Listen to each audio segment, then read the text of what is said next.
The cold arrived in Ashford Ridge, Wyoming, at 4:27 p.m. on January 14th, 1897.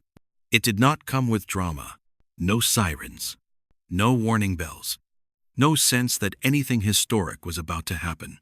Just cold, the kind that doesn't announce itself loudly. It settles in quietly and stays. By nightfall, the wind off the plains had turned sharp enough to cut through wool. By morning, the creek that ran beside town would begin to stiffen at its edges. Not all at once, not spectacularly, one thin layer of ice at a time. At first, no one noticed. Because Ashford Ridge trusted modernity, they were proud of it. This was not some scattered pioneer camp anymore. They had a rail spur, a telegraph office, 2 proper streets with gas lamps, and most importantly, they had pipes, a new municipal water system installed just 3 years earlier, fed by the creek and pumped into town through iron mains. It was progress buried beneath the dirt. So when the first faucet in the boarding house sputtered that morning, Thomas Klein, the owner, assumed it was nothing. A delay, a clog. He turned the handle harder. Then again, nothing. By noon, the general store reported the same problem. By evening, the sheriff's office was dry. And by nightfall, something unthinkable had happened. Ashford Ridge had no water. The town did not gather at City Hall. They did not wait for the mayor to speak. They did not stand around the pump house asking when repairs would come. Instead, they walked quietly toward the edge of town, toward a patch of land no one ever spoke about kindly, toward a woman they had spent years dismissing with the lazy confidence of people who believed the future was permanent. Her property was different, not prettier, not larger, just wrong. Where everyone else had neat fences and wooden porches, she had bare earth, hard-packed dirt scarred with shovel marks.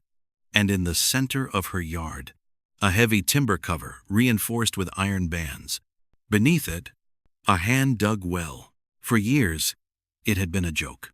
An artifact, a relic, something that belonged to the past, not the civilized town Ashford Ridge believed itself to be.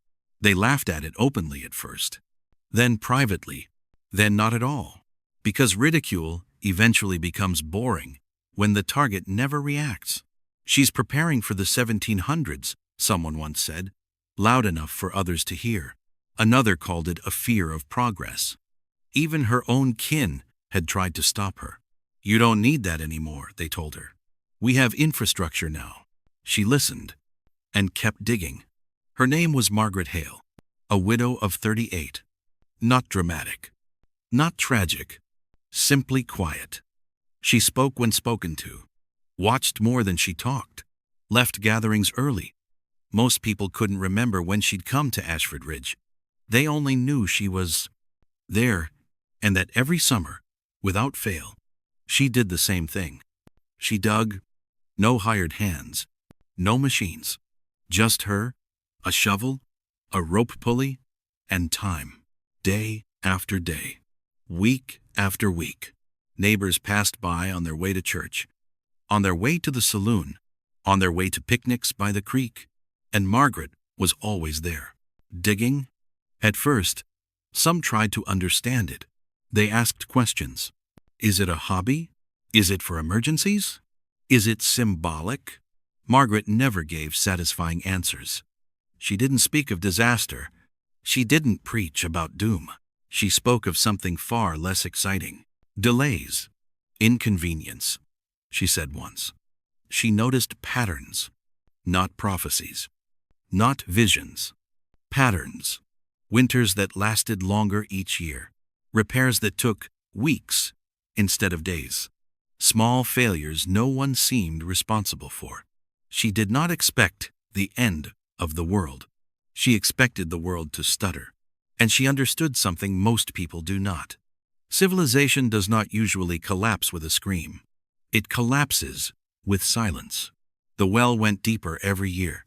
Margaret reinforced the walls by hand, lining them with stone. She measured the frost line. learned how ground temperature stabilized beyond a certain depth. She worked with patience, not panic. And every time someone laughed, she dug another foot.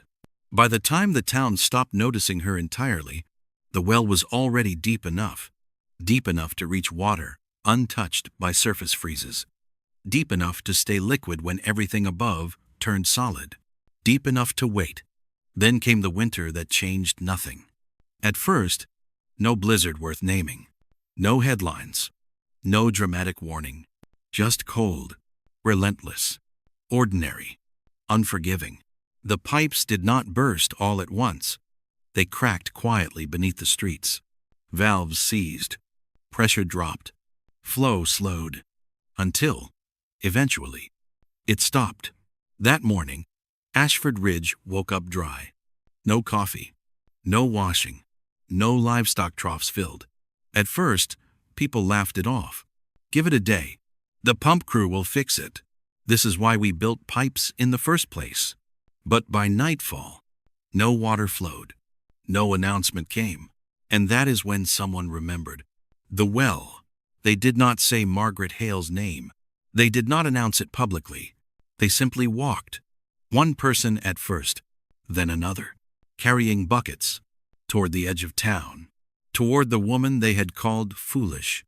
Margaret heard the footsteps before she saw them, crunching over frozen ground. A hesitant knock. She opened the door. No surprise on her face. No satisfaction. Only acknowledgement. Inside her small home, a cast-iron stove glowed softly. And beneath the yard, the water waited.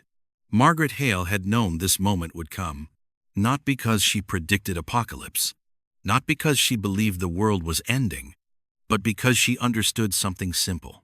Systems fail, not forever, just long enough to matter. 3 years earlier, in the spring of 1894, Margaret Hale had been an object of curiosity, then pity, and finally outright ridicule. She had arrived in Ashford Ridge with nothing but a small trunk, a worn Bible, and her late husband's tools. Her husband, Samuel, had died of fever 2 winters before.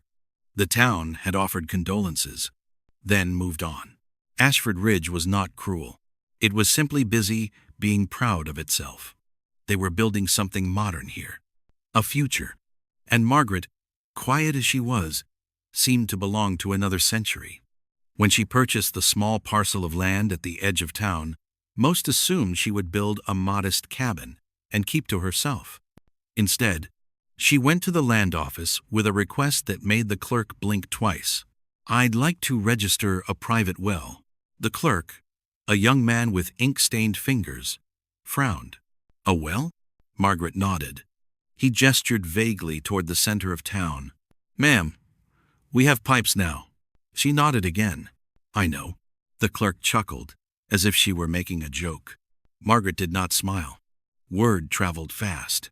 By supper, the story had spread through Ashford Ridge like smoke. The widow on the edge of town was going to dig a well. Mayor Elias Crowley heard it the next morning and rode out himself. Crowley was a man whose ambition was only exceeded by his belief in progress. He wore tailored coats. He spoke of rail expansion and modern infrastructure as if they were moral achievements. He stood in Margaret's yard, looking at the patch of dirt she had marked with stakes. "Mrs. Hale," he said carefully, as one speaks to someone slightly unwell, "it's tuhat kadexansata uhtexan kumentanelia." Margaret met his gaze. "Yes, we are not a frontier camp anymore," Crowley continued. "We have a pump house, iron mains, engineers from Cheyenne." Margaret's voice was calm. "And if the pump fails?" The mayor smiled, indulgent. "It won't." Margaret tilted her head slightly. "But if it does?" Crowley sighed. "Then we repair it. That's what modern towns do." Margaret nodded. "And if repair takes longer than thirst allows?" The mayor's smile thinned. "You are worrying unnecessarily." Margaret did not argue. She simply said, "I'd rather have water." Crowley left, shaking his head. He told the men at the saloon later, "She's living in the past." The mockery began in earnest the day Margaret drove her small mule cart into town and returned with supplies. A shovel, a pulley, stone lining, timber beams. Martin Slade, the wealthiest rancher in the county, watched from horseback with amused contempt. Slade had built himself a grand 2-story home with glass windows shipped in by rail. It was a monument to success. And the idea of a widow choosing to dig into the dirt like a pioneer was, to him, almost offensive. He called out loudly, "What's next, Mrs. Hale? Churning butter by candlelight?" The men laughed. Margaret did not look up. She drove the shovel into the earth. The children picked up on their parents' derision. They began calling her yard Hale's Hole. At the general store, Thomas Klein would grin and ask, "How's the well to China coming along?" Even the schoolteacher, Miss Rebecca Sutter, used Margaret as a lesson. "Civilization," she told her pupils, "moves forward. We do not dig backward." And then there was Dr. Finch, a man of science, proud of his medical degree from St. Louis. He cornered Margaret one afternoon outside the mercantile. "Mrs. Hale," he said sternly, "a deep shaft is damp, cold, unsanitary." Margaret listened patiently. "The stone lining will prevent collapse," she explained. "The depth will keep it from freezing." Dr. Finch scoffed. "You cannot outthink modern systems with a shovel." Margaret's answer was quiet. "I'm not trying to outthink them. I'm trying to outlast them." The doctor walked away, shaking his head. The town had made up its mind. Doing something so needlessly strange became known as pulling a Hale, a foolish obsession, a regression. The work was brutal, methodical, solitary. Margaret rose before dawn each day. She tied her hair back, pulled on worn gloves, and began. At first, the soil was loose, forgiving. Then came clay, then gravel, then stubborn stone. She learned the earth the way other people learned paperwork. By feel, by sound, by patience. She dug in measured stages. 3 feet, then reinforcement. Stone placed carefully around the shaft. A timber ring. A pulley overhead. Each bucket of earth hauled up by hand. The summer sun baked her shoulders. The autumn wind numbed her fingers. The town watched her as if she were entertainment. On Sundays, families would ride out after church, slowing their horses near her yard. They would stare down into the growing darkness and whisper, "She's still at it. She'll give up before winter. She'll be begging for city water like everyone else." Margaret never acknowledged them. She simply worked. She kept notes in a small ledger. June 3rd, 1894. Depth, 9 feet. Stone lining set. July 18th. Depth, 14 feet. Hit gravel layer. August 22. Depth, 19 feet. Timber brace replaced. Total cost so far, $31. Martin Slade spent more than that on cigars in a month. By the first winter, the well was deep enough that frost could not reach it. But Margaret did not stop. Winter was slower work. The ground above hardened like iron. So she planned instead. Studied old records of frontier wells. Measured where the creek water table lay beneath town. She was not guessing. She was building. The second summer, she dug deeper. 25 feet. Then 30. By then, fewer people laughed openly. Not because they respected her. Because it unsettled them. Preparation has a way of doing that. It forces people to confront what they prefer not to imagine. So they avoided her. Margaret became a background feature of Ashford Ridge. The widow with the well. And that was fine. Because the deeper she dug, the quieter the doubt became. In late September of 1896, nearly 3 years after the first shovel broke ground, Margaret reached water. It did not rush in dramatically. It seeped. Slow, steady, unimpressed by human effort. She sat at the bottom of the shaft for a long time that day, listening, feeling the cold stone around her, knowing without celebration that it worked. She did not tell anyone. She lined the final stones, built a thick wooden cover, packed straw insulation around the rim to protect it from frost.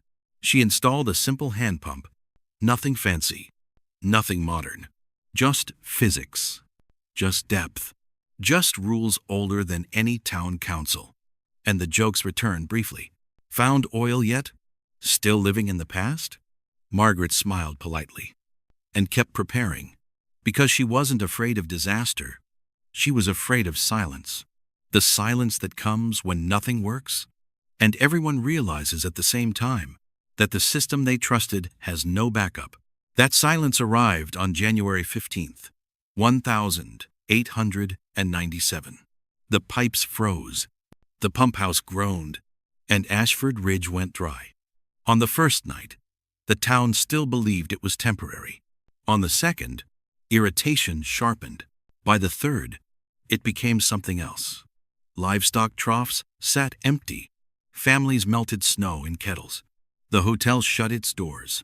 And the creek was locked beneath ice thick enough to hold a wagon. Mayor Crowley issued a short statement. Carefully worded. Unprecedented conditions.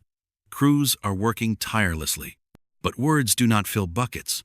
That was when the first knock came at Margaret Hale's door. Not loud, not proud, just desperate.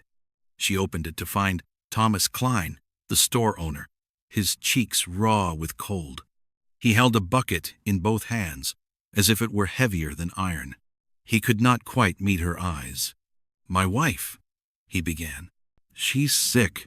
Our house." His voice cracked. "We just need enough for tonight." Margaret looked at him for a long moment. Then she nodded once. No triumph, no bitterness, only acknowledgement. She lifted the cover, and the sound that followed was the sound of survival. Water, cold, clear. Rising from the dark, Thomas Klein exhaled shakily. Tomorrow, he told himself, the city would fix it. Tomorrow, this embarrassment would end. He was wrong, because tomorrow, more footsteps would come. The second day without water did not feel like a catastrophe. Not yet. It felt like inconvenience, the kind people complain about while assuming someone else is already solving it. Families rationed what they had in barrels. Snow was melted over stoves. Children were told to be careful. Mayor Crowley assured the town it would be resolved soon. "The pump house is being inspected," he said. "The mains will be cleared." But cold does not negotiate. The temperature dropped again that night, and what had been a disruption became a crisis. Iron pipes, once symbols of progress, turned brittle beneath the streets. Valves cracked, joints split. The pump house itself, built too close to the creek, began to freeze from the inside out. By the third day, Ashford Ridge was no longer irritated.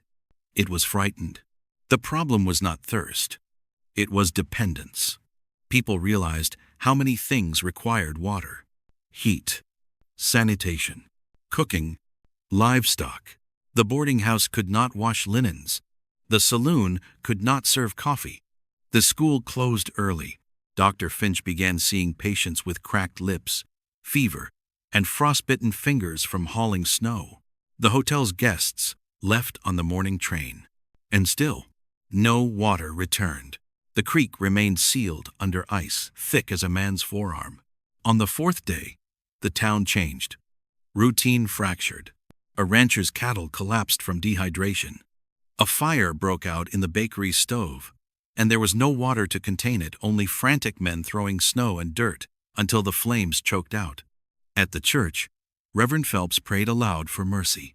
But mercy did not flow through pipes. The mayor's office issued another statement. Shorter this time. "Repairs are ongoing. Please remain calm." No one remained calm. Anger began looking for somewhere to land. Some blamed the weather. Some blamed the pump crew. Some blamed Crowley himself. No one blamed the truth. They had built their town for efficiency, not resilience. And while Ashford Ridge unraveled street by street, Margaret Hale's small yard remained unchanged. Inside her home, the cast iron stove glowed softly. The well pump creaked steadily. Water rose, cold and clear, as it always had. She filled her own buckets, not out of fear, out of habit. She did not announce it. She did not call attention. She simply continued.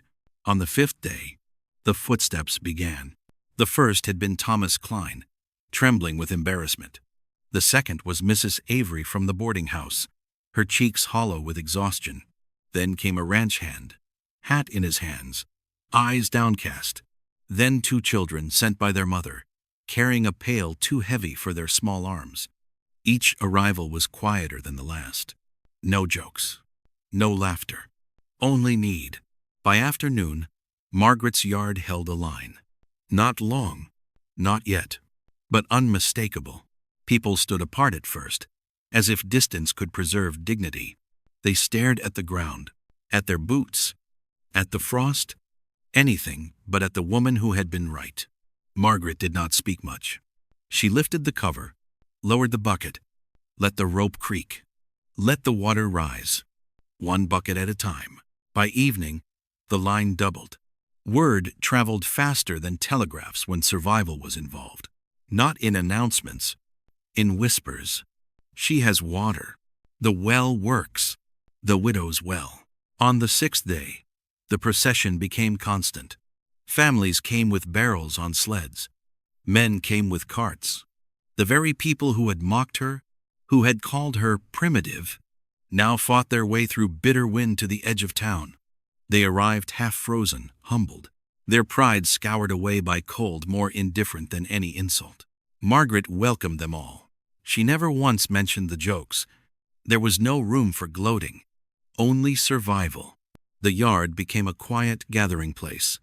Not social, not friendly, just necessary. And then, the first familiar face appeared. Dr. Finch, the man who had warned her about damp shafts and illness. He stumbled into the yard with his scarf wrapped tight, his eyes wide with something that was not arrogance anymore. It was fear. "My patients," he said hoarsely. "The infirmary has no water. We can't boil instruments. We can't treat fever."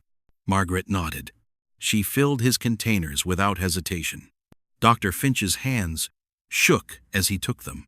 He could not quite meet her gaze. He left quickly. The next morning, Martin Slade came, the rancher, the richest man in the county, the one who had mocked her loudest. He did not arrive on horseback this time. He arrived on foot. His coat was dusted with frost, his face drawn tight with strain. Behind him, 2 hired men pulled a sled with empty barrels. Slade stopped at the back of the line, waited, like everyone else. No one spoke to him. No one laughed. When it was his turn, he stepped forward slowly. For a moment, it seemed he might speak, might apologize, might explain. Instead, his voice came out rough and small. "I have livestock," he said. "They'll die without water."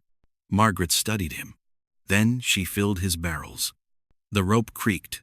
The bucket rose. Water poured. Slade swallowed hard. The rancher who had built his life on pride now depended on a widow's well. He left without another word. By the 7th day, the line stretched down the road. Ashford Ridge had reorganized itself around Margaret's yard. Not officially, instinctively. Someone suggested rules. Someone suggested guards. Margaret refused both. "Take what you need," she said quietly. "Leave enough for the next." And somehow, no one argued. The well had no lock, no fence, no authority. It didn't need one. Trust had replaced pride. That afternoon, the mayor arrived. Not with aids, not with speeches, alone. Mayor Elias Crowley, the man who had spoken of progress as if it were invincible, stood at the back of the line like everyone else. His fine coat was ruined by frost. His hands were bare, his face pale. When his turn came, he stepped forward. He did not announce himself. He did not justify. He simply held out a bucket. "May I?" he asked. Margaret nodded. She filled it. Crowley watched the water pour as if he were watching something sacred. something older than politics, older than railroads, older than his certainty. He hesitated. Then, finally, his voice cracked. "You built this alone?" Margaret's answer was almost a whisper. "Yes." The mayor looked down, ashamed. Not because he was thirsty, because he understood. He had mocked wisdom, because it made his pride feel fragile. He left with his bucket, and the message stayed behind in the frozen air. The town's future had not saved it. A widow's patience had. The cold continued for 2 more days. In total, 9 days of unrelenting freeze. When it finally began to break, the silence was as shocking as the wind had been. Ashford Ridge emerged into a world transformed. Pipes split open like broken bones beneath the streets. The pump house was ruined. Dozens of homes were damaged beyond repair. 3 people had died from exposure. Many more suffered frostbite. But dozens had survived because one woman had prepared quietly. The well was not a monument. It was a lifeline. And the town that once laughed now waited in line. When the freeze finally loosened its grip, it did not end with celebration. It ended with exhaustion. The temperature rose slowly. Ice softened. The creek began to murmur again beneath thinning sheets of white. And Ashford Ridge stepped out of survival mode into something heavier. Reckoning. The town looked the same, but broken. Pipes lay split beneath streets that had once seemed permanent. The pump house, pride of the mayor's administration, stood ruined and silent. Homes that had depended entirely on modernity were damaged beyond repair. Men walked with bandaged hands. Women spoke softly in doorways. And everywhere, there was the uncomfortable awareness of what had happened. They had not been destroyed by some mythic monster. They had been undone by something simple. Cold silence. A system with no backup. A week later, after the dead were buried and the immediate crisis passed, Mayor Crowley called a town meeting. Not in City Hall. The hall's pipes had burst and the floor was still slick with ice. Instead, they gathered in the shell of the church, wrapped in coats, breath visible in the air. Nearly every surviving family was there. And at the front stood Margaret Hale. Not because she wanted to, because the town insisted. She looked smaller indoors. Just a widow in worn gloves, a quiet figure who had never sought attention. Mayor Crowley cleared his throat. His voice echoed against the cold wooden rafters. "Mrs. Hale." He paused, then spoke again, louder. "Margaret Hale." The name sounded strange in the room, as if saying it properly was already an act of respect. "I owe you an apology," Crowley said. His voice cracked slightly. "We all do." Murmurs moved through the crowd. The mayor continued. "I called your work foolish." He swallowed. "I called it primitive." A few people looked down. "I believed progress meant we no longer needed what came before." He gestured weakly, as if toward the ruined streets outside. "We built our town with pride, and the cold took it." His eyes found Margaret's. "You built yours with patience, and it sheltered us." Silence filled the church. Then Dr. Finch stood. The doctor's face was drawn, older than it had been 2 weeks earlier. "I mocked you," he admitted. "I called it unsanitary." He exhaled. "But without your water, I would have lost more patients than I can bear to count." Thomas Klein rose next. The store owner who had first knocked on her door. "My wife is alive because of you," he said simply. Martin Slade, the rancher, stood last. The proudest man in the county. His voice was quieter than anyone expected. "My cattle survived. My workers survived. My own children survived." He hesitated, the word tasting unfamiliar. "Because you were right." Margaret did not respond with triumph. She did not nod dramatically. She simply stood. Mayor Crowley stepped forward.